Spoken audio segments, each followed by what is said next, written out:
Like always, welcome to the AI4EU Cafe.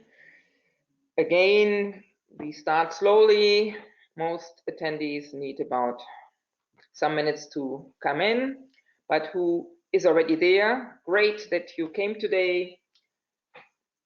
Our live presentation will be today from Philipp Slusallek, and I will slowly in the next 2 minutes, 3 minutes, will introduce him. But our theme today is understanding the world with AI, training and validating AI systems using synthetic data. My name is Carmen McWilliams. I'm your host, and please take the notice as we see on this slide. This session will be recorded. I will now start with the recording if you are notified. This recording is available afterwards to all the participants.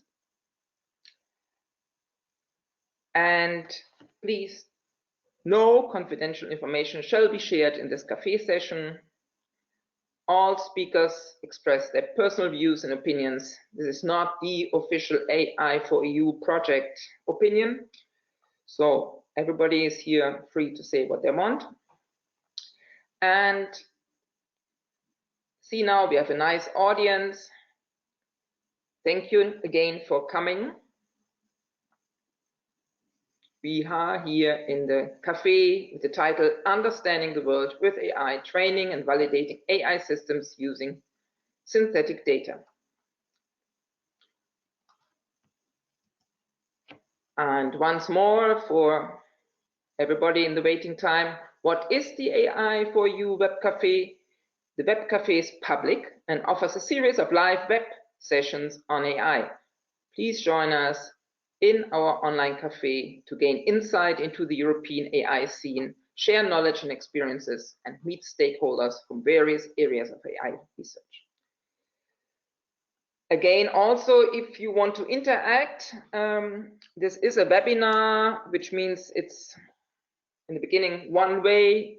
We will make presentations, and afterwards there will be a question-answer session. You may ask questions by writing them down. On the right side, there's a control panel. If you like, you can write them, but you can also raise your hand. There's a little function button with a hand. So if you wish to speak, this is also possible after the presentation. The presentation altogether will be 1 hour today. This is about the idea of the whole session. And I now want to start. It's now 3:04 to introduce our great speaker, Philipp Slusallek, which we see already with the webcam. Hello, everyone. Hi. And here I have a gigantic CV, but I'm going to tell you the beginning. If you want to find out more, you should ask Philipp.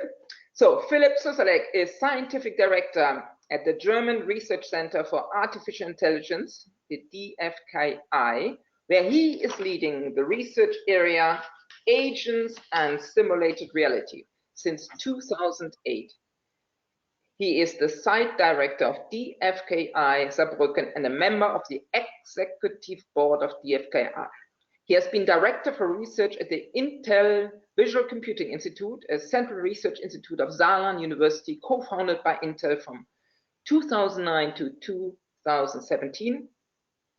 He is the principal investigator at the Saarbrücken Cluster of Excellence on Multimodal Computing and Interaction. At Saarland University, he has been a full professor of computer graphics since 1999. Before coming to Saarland University, he was a visiting assistant professor at Stanford University, USA. He studied physics in Frankfurt and Tübingen and got his PhD in computer science from Erlangen University, Germany. This is impressive, and there's much more to say, but I think this is for our short time nearly impossible. So I will now hand over the mic and, of course, the camera and the presentation to Philipp, and he will probably now introduce himself and tell us what he wants to present.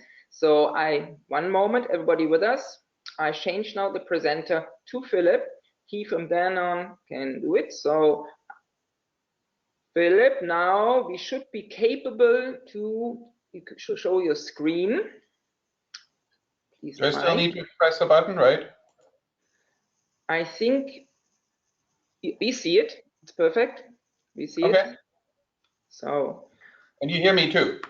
Yes, I hear you. I see you. I see your presentation. I think we can start. Thank you. Okay, perfect. So first of all, welcome for everyone from my side as well. Again, my name is Philipp Slusallek, Scientific Director at the Research Center for Artificial Intelligence. As Carmen just said, I'm also Professor for Computer Graphics at Saarland University.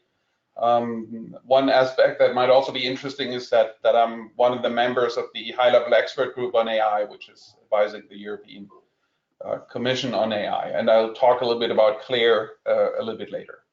So the topic is digital reality. I kind of added this digital reality to it, understanding the world with AI using synthetic data. And so I need to get my mouse to the right place. Okay, the overview, I'll talk about how we first of all, I start with some background information about myself and where we're coming from and what we're doing in general, and then I'll talk about this concept of digital reality that we use for understanding the world with AI, in particular the use of synthetic data for training and validation, how we use AI to optimize and safeguard other AI systems, and not just achieve functionality on the AI side, but also are able to certify the AI system. Then I'll briefly go into some of the applications, mostly in the context of autonomous driving. And if there's time at the end, I'll also look into talk a little bit about explainability of AI before I conclude. So very briefly, I'm coming from DFKI Saarbrücken, which is on the Saarland Informatics campus here on the campus of the Saarland University. We have the university here. We have two Max Planck Institutes in computer science here, which obviously focus on basic research, and the DFKI, which obviously, as you might know, is focusing more on application-oriented research in AI, of course. Together, these four institutions work really well together. So the cluster of excellence, the Intervisual Computing Center that Carmen mentioned before, were all outcomes of this collaboration. And the latest part of this is the new Center for IT Security, which is a Helmholtz Center, will grow to 500 to 600 people. So there's a lot going on here on campus. Just to briefly show you, this was computer science 10, 12 years ago. Since then, we've essentially built a new building for computer science every year, and we're already planning for some other ones. So there's a lot of stuff going on. So what is DFKI? As far as we know, it's still the largest research center worldwide. We're already 31 years old by now. And then this largest research center is despite the huge investments in the US and in China. And we're growing very quickly. We have now 6 sites, Saarbrücken, Bremen, Kaiserslautern. Saarbrücken is the largest one here where I come from. We also have sites in Berlin and Osnabrück and Oldenburg, so all in Germany. 18 research areas, which are pretty autonomous, each one of them, and 10 cross-cutting competence centers, for instance, for specific topics, so including, for instance, deep learning or autonomous driving.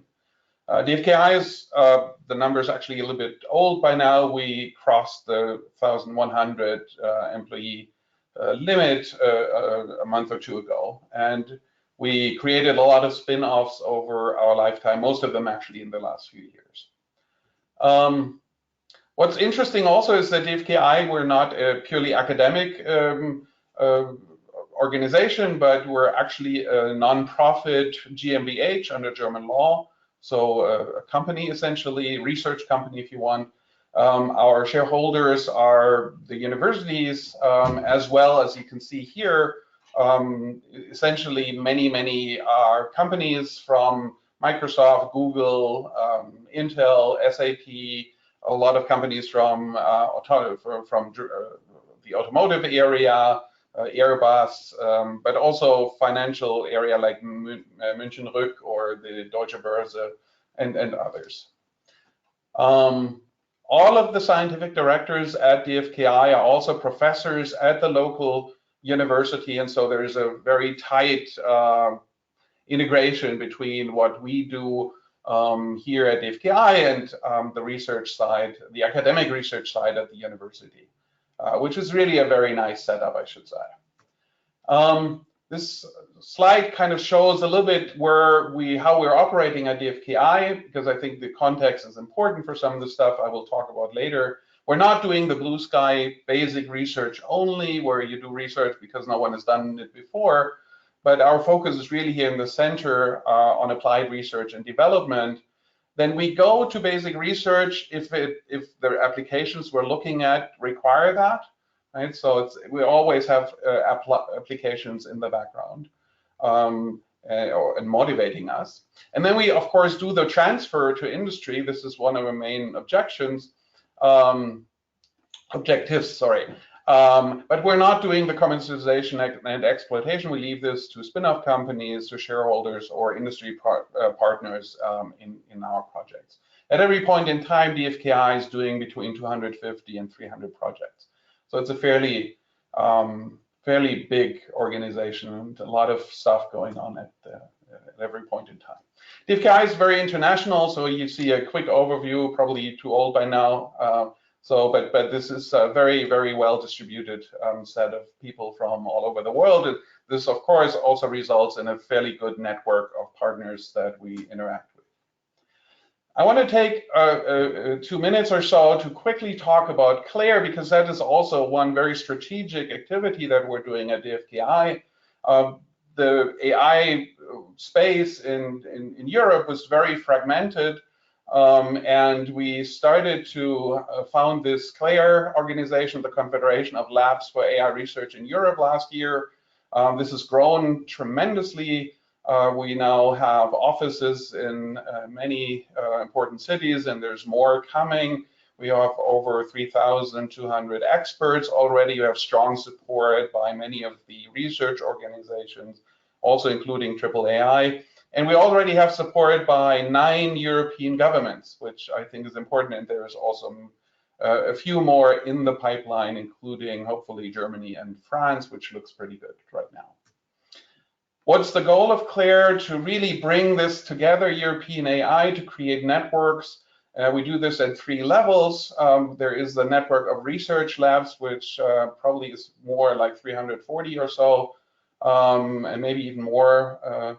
So this is essentially growing every week. This is like all of the existing research labs. So if you are part of a research lab and you're not part of CLAIRE yet, I would like to encourage you to think about becoming an individual supporter in CLAIRE, as well as maybe signing up your lab as a member of this network. You see the URL where you can do this up here. Then most activity right now is creating these centers of excellence. There was an important call for creating such networks of centers of excellence, the ICT48 call by the European Union. CLAIRE has been a key part of many of the proposals. So there's a lot of stuff going on there.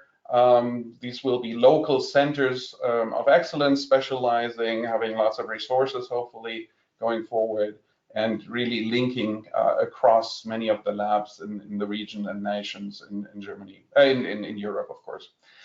And then we're arguing for a European hub, what I like to call the CERN for AI, this idea of having a single location as a symbol for European excellence and ambition in AI, really an attractor also for talent, so people don't leave Europe for Google and other places, but hopefully we have enough really challenging, big support for very challenging large projects. So this is something we're still working on. We're very good collaborations, for instance, with ESA, the European Space Agency. Here's a quote from the chairman or director general. I think this is very nice. We actually had workshops with them, and they have now defined like a strategic research program with them, and they're now actually funding AI research programs out of ESA. So if you're working in this field or interested, I encourage you to look out for these calls. We're also now starting to build industry networks. Here's some of the companies we're talking to, but this is a very new area of activities. And yes, so the idea is a little bit to, in addition to CERN, ESA, and Airbus, maybe have human-centric AI as a fourth major research success story going forward, but that definitely requires a lot more work from all of us. So after this, let me quickly talk about what we're doing. Agent simulated reality. Actually, let me skip this one. We've, for instance, used multi-agents technology to control an entire steel mill. We've done work which is a little bit more on my graphics side, real-time ray tracing, but I'll show you later why this is relevant for AI. And this is technology. This is now commercialized for some years now by Intel, Nvidia, and many of my PhD students actually are working in these groups now. Actually, we developed some hardware activities, which actually was predecessors to the ray tracing hardware. This is now in latest Nvidia GPUs, of course, in a much improved way. We're still working a lot of compilers for really with high efficiency targeting CPUs, GPUs, and now also FPGAs as a proof of concept, really achieving partially even better performance than the hand-optimized code with much less work. We're working with, for instance, material scientists to understand the microstructure of materials that determine their properties using AI methodologies. We're working in life sciences. Don't really have much time to go into this, but just give you a quick insight. We work, for instance, with simulation of human workers in factories. This is with Daimler, the large EU project now. We're working collaborative robotics with Volkswagen and Airbus. And again, the robots need to understand the human, create a model of what the human will be doing in order to collaborate. And we're doing a lot of work in autonomous driving with TÜV, with the car manufacturers, as well as the suppliers. And I want to really talk a little bit more about this area, or at least use this as a motivation for a key problem in AI that I want to address. And this is this idea of what we call digital reality, using AI to optimize and safeguard other AI systems using synthetic data. So let me quickly go through this big idea, which is driving a lot of the individual research projects. And I will use, as I just said, autonomous driving as an example, but we'll see it's not just limited to that area. So some of you might have seen this picture. This is the woman which was, I don't know, half a second later hit by an Uber car that was in autonomous driving mode. She actually had crossed 4 lanes. The sensors of the car have seen the woman for over 5 seconds, but the AI system decided that's not relevant, I don't have to do anything, and that woman was eventually killed. I think we all agree that, right, we need to build AI systems that will not allow such an error to happen. And while it's really, really terrible that a human life was, killed here, but I think the technical problem of this is that the development, the research team that built this AI system had no idea at the time. It took them 1.5 years to actually figure out what the root cause was. They had no idea that their system was not even able to recognize such a person and do the right thing. And that's obviously a problem, right? We need to make sure that if we build AI system, that they don't have fundamental errors such as this. And I want to talk about how we envision how we can do this using this concept of digital reality to achieve trustworthy AI systems. So just to formulate the problem in a little bit more succinctly here, our world is extremely complex in terms of the shapes and geometries of objects, the appearance of these objects, so colors and so on. The motion of those objects can be fairly complicated. We have to deal with weather effects, right? Wet streets look very different than dry streets. And the entire environment around this, everything is influencing things and so on. And despite all of this complexity, our AI systems must reliably make the correct decisions, right? Despite all this complexity. And a lot of these systems now use machine learning or deep learning, specifically also on the perception side. And as we all know, a lot of these data-driven AI systems, they need a lot of data, right? However, the problem is that these critical situations, and I'll take a kid running in front of a car as an example, luckily, we don't have much data. We don't want to have much data about these situations, right? And this idea of the car industry with this question of how many million miles do you have to drive until we have safe cars is just completely absurd if you think about it, because that essentially means how long do we have to drive until we've hit enough kids such that we have enough data to avoid this in the future, right? And I think we all agree this is probably not the right way of building AI systems. And so I want to argue that we need to build scalable learning platforms using synthetic data.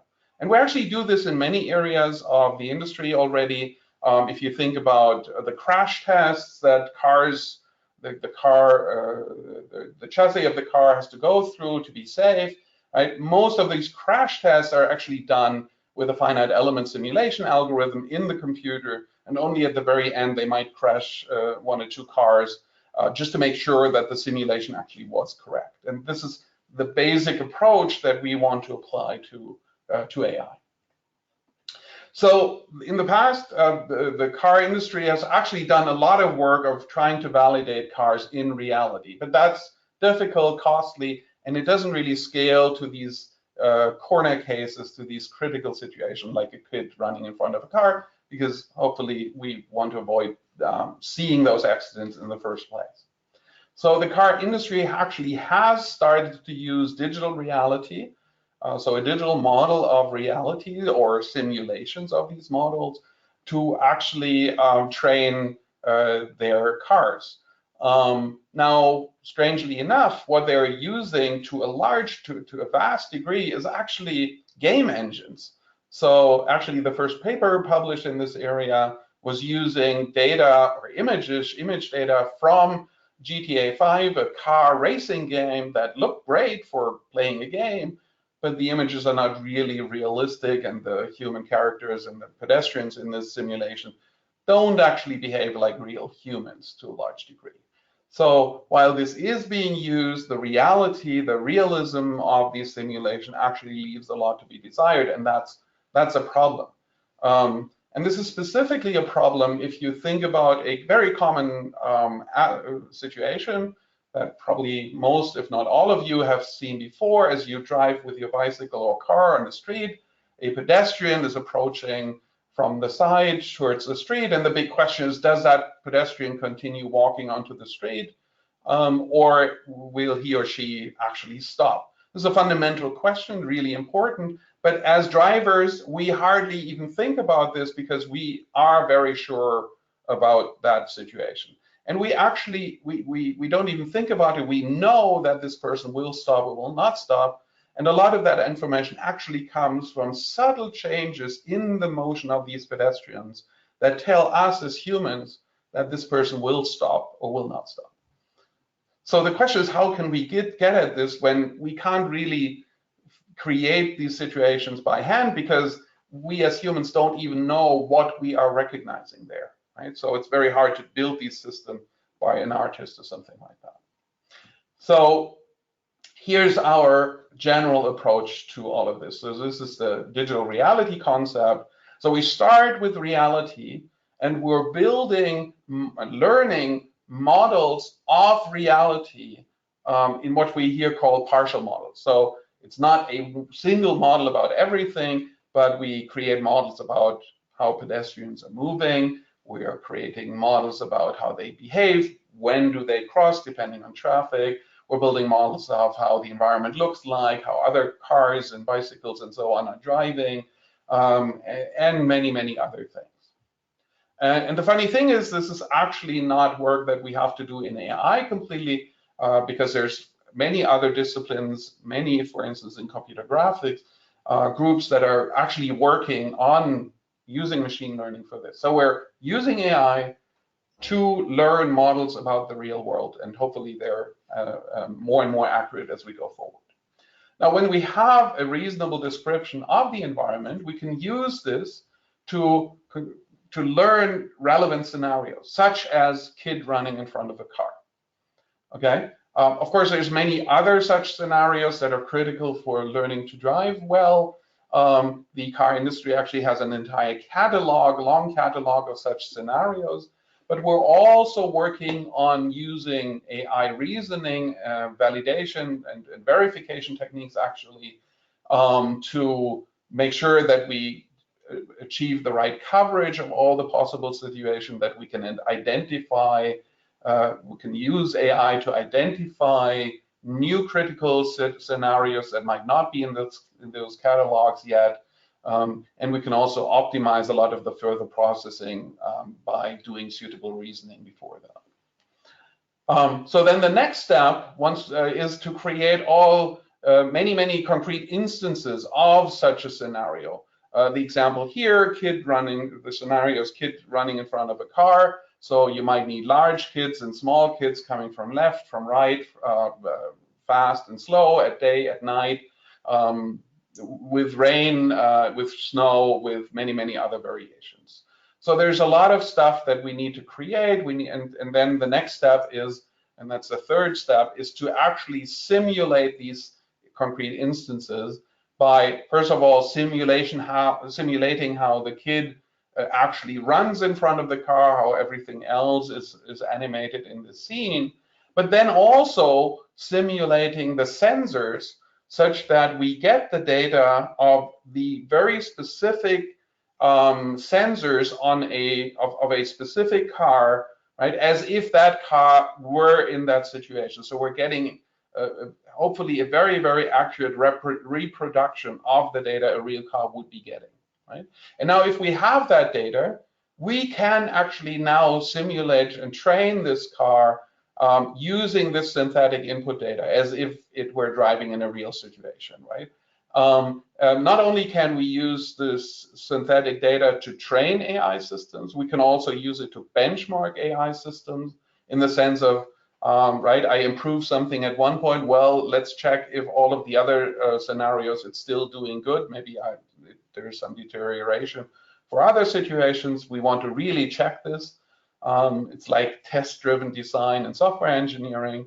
And most importantly, from my perspective at least, it is all about using this mechanism to validate AI systems. So essentially, this idea that we have in many other areas, for instance, for flying, right? A pilot for a passenger airplane is not allowed to fly such an airplane unless he is proven in many dozens of hours in a flight simulator that he can handle all the critical situations like a failing engine and all the other cases. Right? We're doing the same thing here. We're guaranteeing with many cases that our AI system will be able to handle all those situations, right? And of course, we can do this in a much more thorough way with many more situations that we can expose a human to, right? Because that wouldn't work for humans. But this is a machine, so we can actually do this with thousands, maybe tens of thousands, maybe even more cases that we can sample here. So there's a lot of high performance computing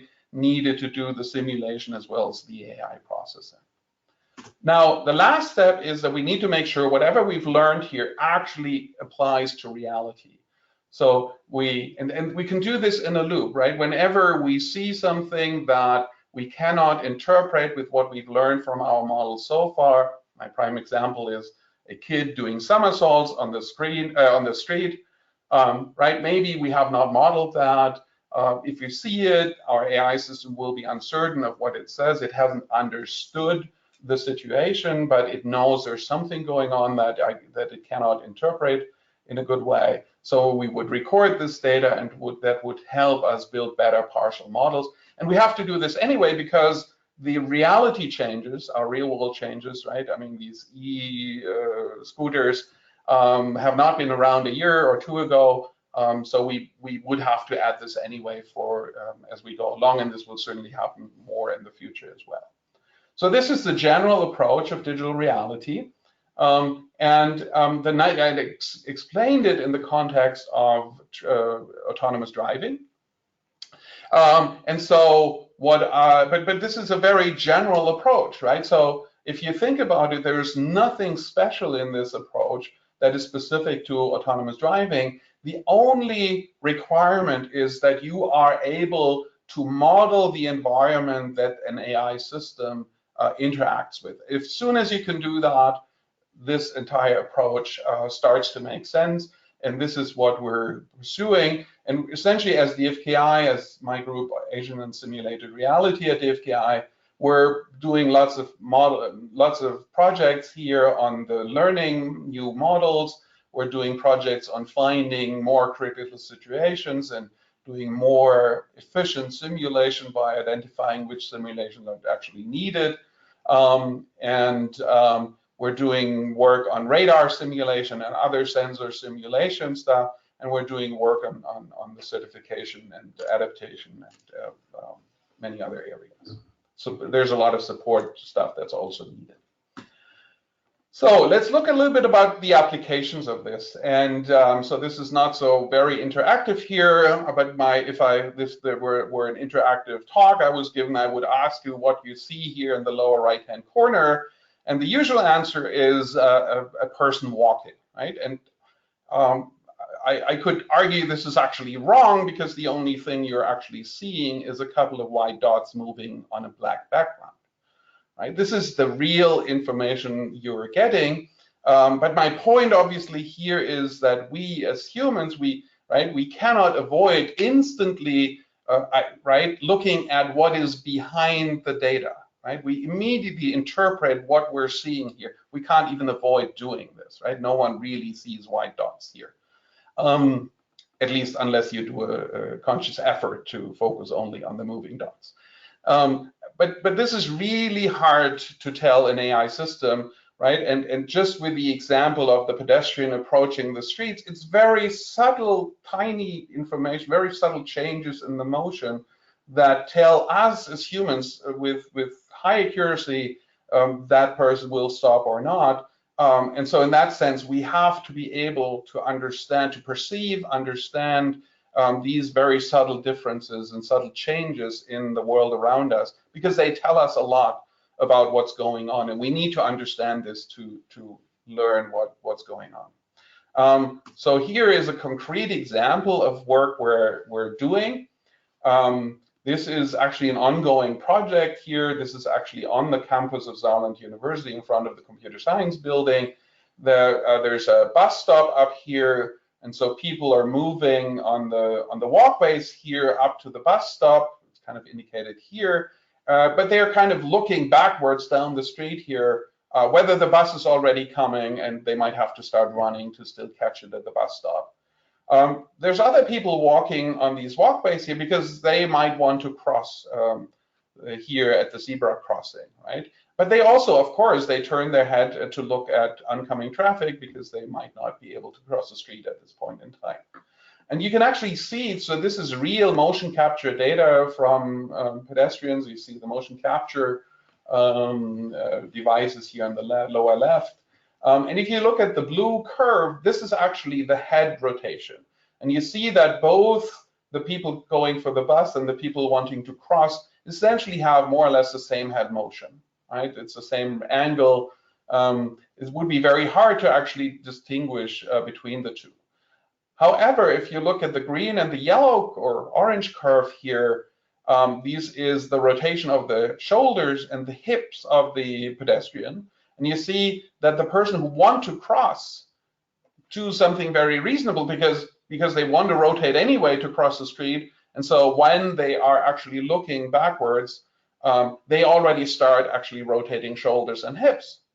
And now, of course, the goal is to make AI systems recognize this change in motion it is fairly subtle, but it should be recognizable. And so we do this by currently building motion models that are able to reproduce exactly this motion. There's a lot of work we've done to make this possible, the entire machinery of AI tools for doing this. And we're now in the phase of actually generating this motion and then using this to train an AI system to be able to recognize these subtle differences. This is just one of the examples of what we're doing in this context. Another example, without going into too much details because of time reasons, is actually a new, somewhat new approach to using deep learning for understanding motion. Actually, this is, I don't run the video here, but essentially what we're doing is we're segmenting motions, or we're recognizing different sorts of motion by essentially labeling the animation. So there's left and right steps, there's a starting step, there's grabbing motion, many other motion types here. And by presenting, by recording lots of motion, labeling that motion, we can actually train an AI system here at the lower part that it reproduces the ground truth very, very accurately, actually more consistently than humans can do it. But what's really interesting with this approach, it's a recent paper, is that if we don't actually have the perfect ground truth, the same thing still works. So you see the input, the training labels here in the middle, where in this case, I think it is 80% of the labels are just simple random and of course completely false, as you can see. Right? Only 20% of the labels in this case are correct. This actually still works with about 90% incorrect labels. Then we do the algorithm does some minor errors, which we know that we can remove them even. So even with essentially complete noise as input, almost complete noise as input, the algorithm actually can record the correct correspondences and still learn essentially exactly the same output as you would give it the ground truth result. So that's very, very interesting, and we're doing a lot more work in this direction now. Coming back to this mix of graphics and simulation with AI, another really interesting area of research we're doing is actually simulating sensors. And radar, while it's also an electromagnetic wave, just like light, it actually turns out that the simulation has to be quite different because we're dealing with longer wavelength.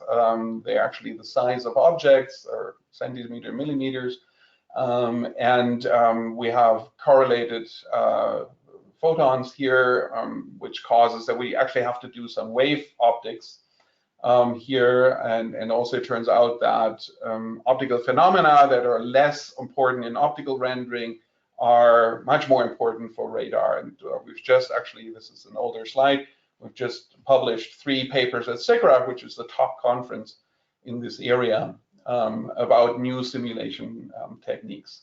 And so we're working with a couple of companies now to do better better radar simulation.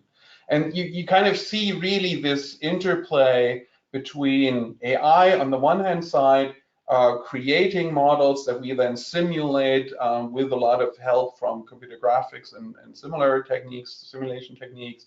And of course, a lot of that needs to be supported by high performance computing. And so we're also doing that, that research, which I don't have time to go into here, but if you're interested, feel free to drop me an email. So I look at the time, and so in order to leave more time for questions, I will go very briefly through another recent project which targets explainable AI. Actually, let me skip this one. You can read it. The slides will be available, I hope. So again, we're in this highly automated driving context. And I want to talk about one very specific paper here because I think it's specifically interesting for AI going forward, right? Because we kind of have this dichotomy between learning or machine learning, and often now reduced to deep learning only, right? Versus the what's sometimes called traditional AI, which I hate this. Right? At the end, we have a large zoo of AI techniques. Some are more on the reasoning side, some are more on the learning side, some are older, some are younger. Actually, deep learning goes back to the 1940s. So, but of course, there is a huge progress in this area, and don't get me wrong. We use a lot of deep learning all over the place. But what I want to argue for is that for many problems, you have to choose the best method. And here, for instance, in this project, we've actually combined a POMDP planner, that's more a traditional stochastic online planning system. Essentially, it's building some decision trees that use statistical information to make decisions. So I don't want to go into too much technical details here. And we've compared this to a deep learning reinforcement approach called NAF-A3C here. That's a pure deep learning or deep reinforcement learning based approach. And what we've done in this project is actually create a hybrid approach where we use the decision trees in the traditional POMDP planner, but we're training, right, in each of these nodes you have decision functions, and essentially we're training in this deep learning network, we're training those decision functions within those nodes.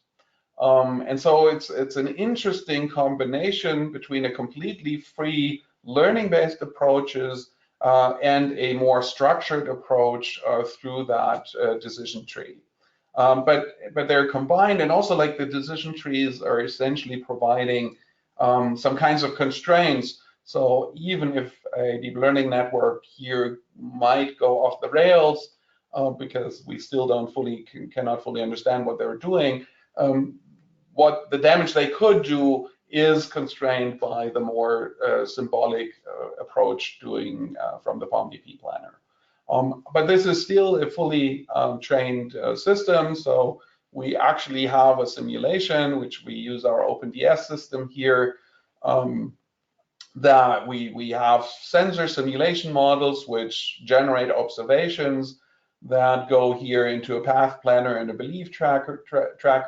Right? This is the tracker about what the system believes about the environment.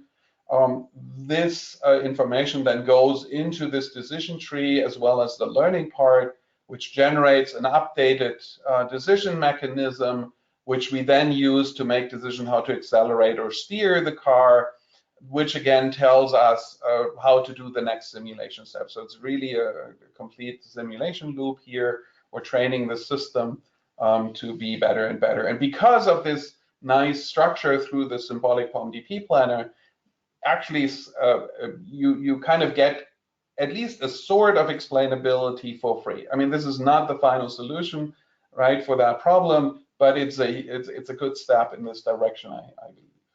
And so let me skip this, the training part. We've actually evaluated this through many standardized accident studies. These are some of these predefined scenarios that I've talked about earlier. We've trained this with many scenarios, many scenes here, 40,000 scenes on a large Nvidia DGX1 system.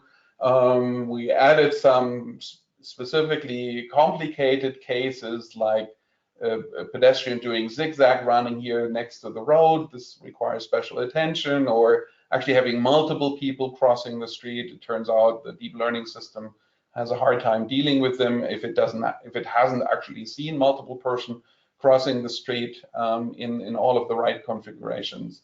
And the results of this is very interesting. The first is that actually this combined system can handle many more of these situations in a safe way. It's not perfect yet, but significantly better than the individual techniques here. And it is at least comparable or mostly equally competitive with regard to many of the other measures here, like time to goal, like the amount of acceleration, so the comfort of driving, avoiding misses, and many other aspects. So what I want to point out here again is it's often the combination of techniques that make a big difference. So we're doing much more work also in this area to explore this more. So this already brings me to the end of my presentation. So I think as takeaways, I want to get across that digital reality is really a fundamental tool from my perspective to model and simulate complex environments and use synthetic data to learn and reason about the scene using this feedback loop, using reinforcement learning and other techniques. So I believe this will be a key element of future AI systems. You've seen this continuous loop of learning using synthetic and real data. I think this validation that's possible through this digital reality approach will be absolutely crucial to establish trust in AI systems, because we can actually measure how good an AI system is. And that actually brings up something that's not on the slide here. If you think about it, right? Industry, one of the ways of industry getting better and better systems is competition. Competition also in an economic sense, right? But competition doesn't work if you can't compare systems, if you can't tell which system actually is better than the other, right? Competition only works once you can say that.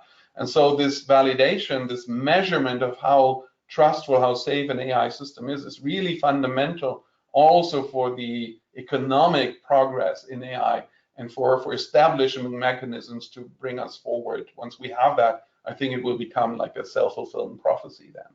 I mentioned that there's a lot of HPC needed for this, and we need better tools for that. And but towards the end, I want to really make sure this is not finished research I was talking about. This is essentially our longer term research strategy. There is still a lot to be done, many challenges that we need to overcome, which requires actually much closer collaboration with industry and academia, and DFKI is doing many novel and innovative ways of how we can collaborate with industry.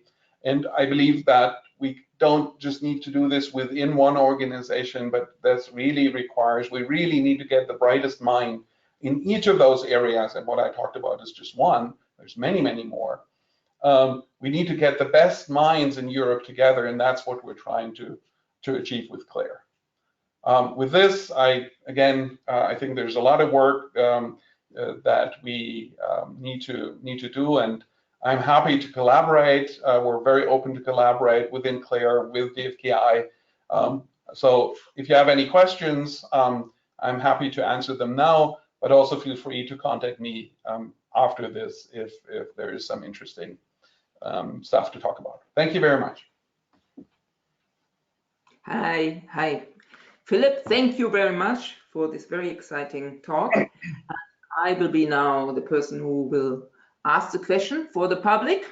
There are questions, but I totally agree with you that digital reality is the future for AI. So now comes question from the audience. Jose Maciel de Medeiros. So, dear Philipp, can we use synthetic data in the optimization of industrial processes? Question mark. If we have a problem with data availability, how can we train models to generate the data that we cannot get from certain industries? Question mark. That's his question. Yes, absolutely. We're actually doing this. So I can't talk about what the customer here is, but it's about chip production, so electronic chips. But the packaging, these packages sometimes have cracks, but actually only very rarely. But if they have cracks, this needs to be detected. They're very subtle, small cracks, And we've done a very exciting project there with a big company where we actually created models of these cracks and the appearance of the objects as well as the cracks. And then we generated large numbers of synthetic cracks, if you want, synthetic failed parts. And we use that for training with very, very good success. So there's a lot of, we do a number of other projects in this area. So I think there's a lot that can be done in this direction. In this specific project, there was a lot of manual work in creating these models. But I think we could have used much more AI to automatically learn those models. So we're really only at the beginning of using this technology. Okay, thank you. As I said at some point, right? Whenever you can model the environment of an AI system, that the environment that an AI system interacts with, you're in good shape and you should be able to use it. Okay. So another question, because time is running. Instead of modeling for all kinds of obstacles, could you model for no obstacles? This question comes from Bjarke Nielsen, and it goes on. So just listen, I can repeat. Recognizing only a free road, question mark, question mark, question mark, stopping also for baby strollers and other non-trained objects. And yeah. Continues, which institution should be responsible for validating and certification? So we have a lot of questions. I can repeat, but yeah, of course. I mean, we can also, and that's actually something we're also working on. Essentially, there was a project we've been engaged in where we stochastically generated new roads as we were driving. That was very interesting. It was primitive in some sense, but you can make this much more elaborate. It's something we're working on. So yes, and you can have those roads can be empty. If you want to train more for detecting persons, you can put lots and lots of pedestrians on there. If you want to train for detecting animals, you can put animals in there, and so on. You can really tailor this for your specific target. You can also say, well, I use some standard, I keep all the parameters fixed, I only vary the number of pedestrians or animals or whatever. So there's a lot of stuff you can do in this direction. The other question was about who should be doing this certification. That's actually a very interesting question. So there is a lot of interest by some industries doing this. So we actually collaborate with the German TÜV, which is doing certification of cars already. They were actually founded to prevent accidents for steam engines when they came up 150 years ago. And they see a huge potential now to make sure that AI systems don't blow up. So we're working with them, but there's many other interested parties in this. There is now the politics, at least in Germany, but also in some other countries, are looking into this. As far as I know, and we're talking to some of the key people here in Germany, there will actually be an official ministry, part of a ministry that will look into this, and we're doing some work in this direction as well, together with them. We're exploring this, I should say. It's not, the project hasn't started yet. Thank you. Yeah, as I say, now I'm talking even faster. Another question, Faiz Ikra Mullah. Thank you, very insightful, dear Slusallek. First of all, thank you for insightful presentation. Do you think that developing a virtual brain, actually a hybrid brain, as an artificial intelligence and human intelligence interface for hybrid intelligence-based decision support system could be an approach to capture high accuracy in, I'm going on, one moment, in predictions? I'm not entirely sure if I understood this correctly. We're not trying to build brains. I think that's a huge point. We're building tools, right? We're not interested in building artificial humans. Why on earth should we do this? For me, AI is a tool. It's always the humans that use the tool, that build the tool, that deploy the tool, or use the tool, who will be responsible. I don't think it makes any sense to build an artificial system, right? You run into all sorts of problems if you try to legally, ethically, and in many other aspects. And why on earth would we try to replace ourselves, right? I mean, it's us to experience this great world around us, but there's certainly things how we can make our life easier, nicer, and in many other aspects improve our lives. And yes, AI can play an important role there. I see also a very important role of AI to understand our human thinking better by modeling this, but I don't see much use in building artificial brains. Yes, thank you. This was actually from Hasan Susen, because there's a mix up here from, was like, sorry, Hasan, this was actually yours. And now comes Faiz Ikramullah. Could you briefly list a few of the metrics for quality or benchmarking that you currently use for AI systems? So for autonomous driving, of course, a very basic measure is don't hit pedestrians, don't even barely hit pedestrians. It can be often very simple things like this. Also, you want to optimize for right, a smooth ride. Don't wiggle around with your steering wheel. Don't accelerate and brake all the time. So minimizing this is an important step forward. Staying on the lane. So there's lots of criteria that are being optimized at the same time without going too much into detail. But of course, this is always something that that is very application specific. So for autonomous driving, these are obviously very different approaches than if you want to optimize for less cracks in chips. Yes. Yeah, I guess that's what I can say for that.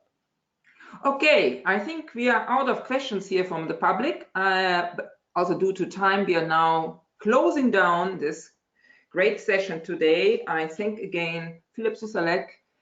I must say he's a great friend. So personally, I'm very enlightened to have you here on air. And I love to continue research together. And I wish you all a nice Wednesday. We are now closing in a few minutes, and I take this chance again to ask you, if you would like to be a speaker in this cafe, please apply to me. You have my email in the handout. There are handout. There's Philipp's and my presentation as a handout. If you like, you can have it. And there will be recording available. This recording first, Philipp has to say it's okay, then it can be distributed to the participants. So take a moment, wait, and if you like to have it, you will get it. And again, we have great web cafes coming up. I will, as always, per email inform you. And if you don't want to be on the email list, just drop another email. I don't want to be informed anymore. You are out, it's fine. But I'm very happy you're all there. Take the chance to present yourself. This is the networking space to share knowledge in Europe. Thank you very much, Philipp. Thank you. And thank you for inviting me, Carmen. I think it's a great pleasure doing this. And again, if anyone, if there's interest, drop me an email or whatever. Email is usually the best way to reach me. Yeah, and it's in the handout. And just ask me, and it's all fine. So have a nice afternoon. Bye-bye, everybody, and see you hopefully soon. Bye-bye. Bye-bye.